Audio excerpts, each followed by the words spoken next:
नमस्कार मित्रों, स्वागत है आप सभी का आपके अपने यूट्यूब चैनल पर। इस वीडियो श्रृंखला में हम आधुनिक इतिहास पढ़ रहे हैं। आधुनिक इतिहास में इसके पिछले वीडियोज में हम लोगों ने यूरोपीय कंपनियों का भारत में आगमन पढ़ा। आज उसी क्रम में हम जो है बंगाल के बारे में पढ़ेंगे। बंगाल के बारे में पढ़ेंगे और बंगाल जो है उस समय का सबसे उपजाऊ एवं समृद्ध क्षेत्र था। बंगाल जो है उस समय का भारत का सबसे उपजाऊ एवं समृद्ध क्षेत्र था। ये बंगाल उस समय बहुत बड़ा था। आज के बंगाल से ये बंगाल उस समय का बहुत बड़ा था। उस समय के बंगाल में बिहार, उड़ीसा, पश्चिम बंगाल, आज का पश्चिम बंगाल और बांग्लादेश इतना सब कुछ उस समय के बंगाल में शामिल था। यानी ये पूरा बृहद क्षेत्र केवल बंगाल के नाम से जाना जाता था। बंगाल व्यापारिक दृष्टि से भी बहुत ज्यादा समृद्ध था। अब बात करते हैं, एक इस चीज इसमें आपको याद रखना है, सन 1651 में शाह शुजा की अनुमति से अंग्रेज जो है बंगाल में अपनी पहली कोठी यानी बंगाल में पहली कोठी स्थापित कर चुके थे और ये बंगाल में व्यापार कर रहे थे। अब बात करते हैं हम सन 1700 ईस्वी की। 1700 ईस्वी में एक व्यक्ति का नाम आता है मुर्शीद कुली खां।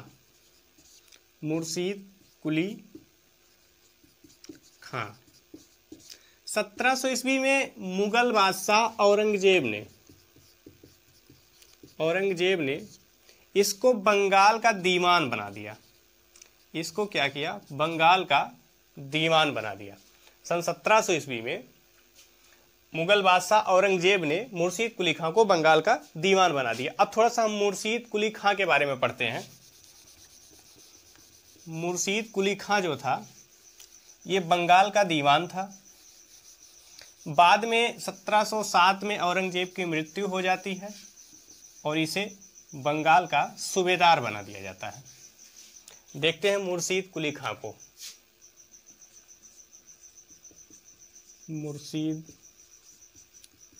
कुली खां, इसका कार्यकाल सन 1700 ईस्वी से लेकर 1727 तक आता है।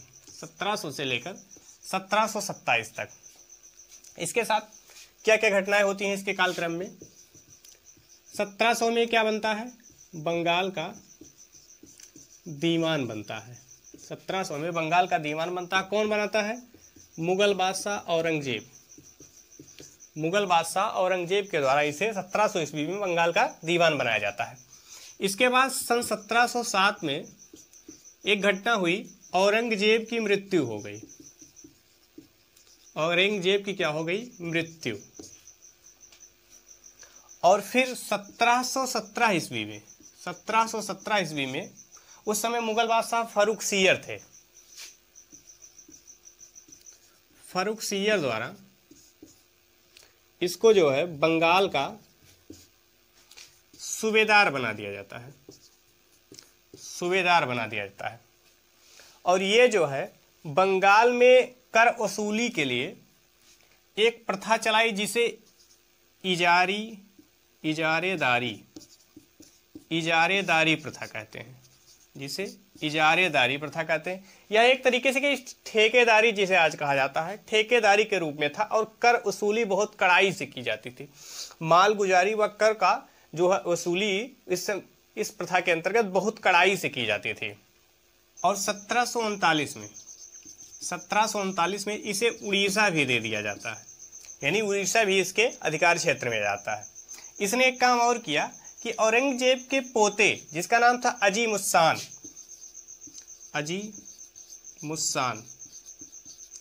अजीमुस्सान से मतभेद होने के कारण इसने जो है उस समय जो बंगाल की राजधानी थी ढाका, उसको जो है मुर्शिदाबाद स्थानांतरित कर देता है। यह जो है उस समय बंगाल की राजधानी ढाका को मुर्शिदाबाद स्थानांतरित कर देता है।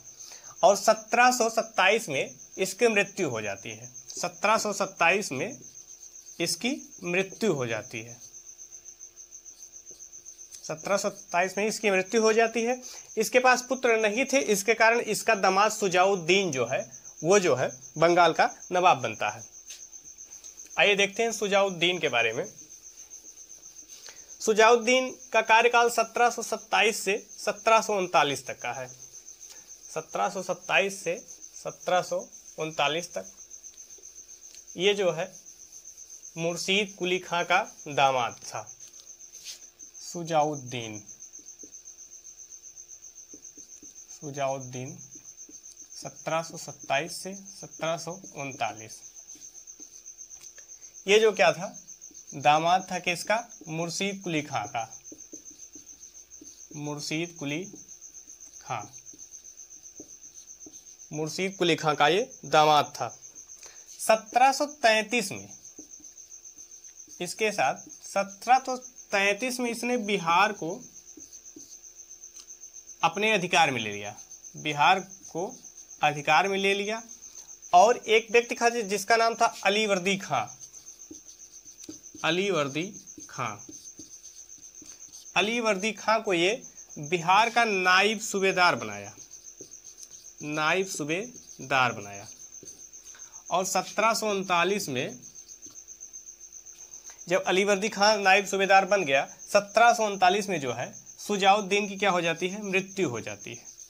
और इसका पुत्र जो है सरफराज, सरफराज जो है बंगाल की गद्दी पर बैठता है। सरफराज बंगाल की गद्दी पर बैठता है। अब देखते हैं सरफराज को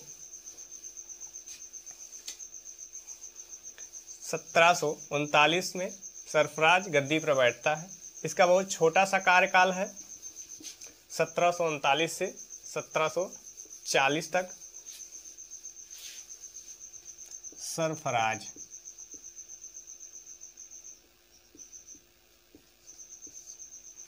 कार्यकाल 1739 से 1740 तक।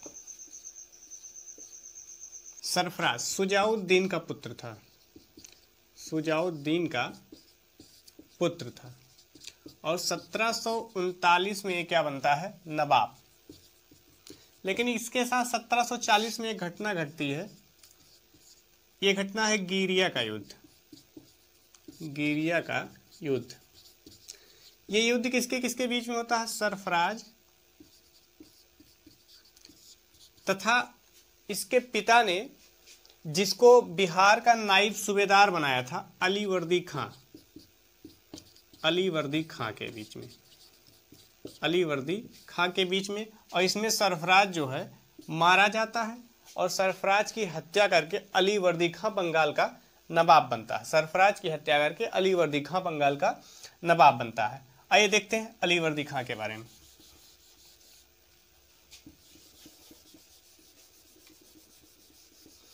अलीवर्दी खां 1740 में बंगाल का नवाब बनता है और 1756 तक ये नवाब के पद पे कार्यरत रहता है। अलीवर्दी खां, अलीवर्दी खां 1740 से 1756। अच्छा, ये सरफराज की हत्या करके गद्दी पर बैठा था, यानी सरफराज की हत्या करने के बाद ये नवाब बना था। तो इसको इस बात का डाउट था कि कहीं जो है ये बात मुगल बादशाह को अच्छा ना लगे। इस कारण जो है इसने 2 करोड़ रुपया, 2 करोड़ रुपया मुगल बादशाह को नजराना पेश किया, नजराना के रूप में पेश किया।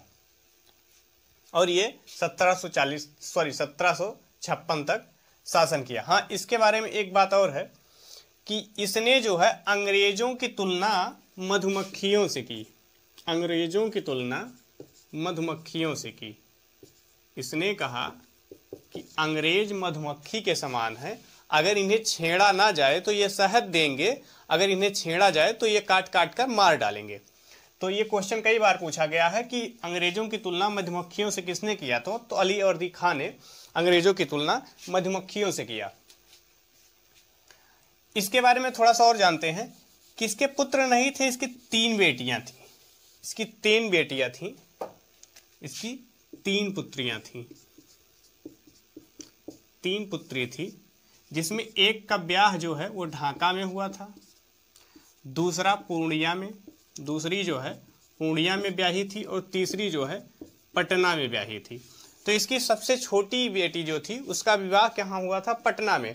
और इसी का पुत्र जो है सिराजुद्दौला, सिराजुद्दौला जो है इसके बाद अलीवर्दी खां के बाद नवाब बनता है।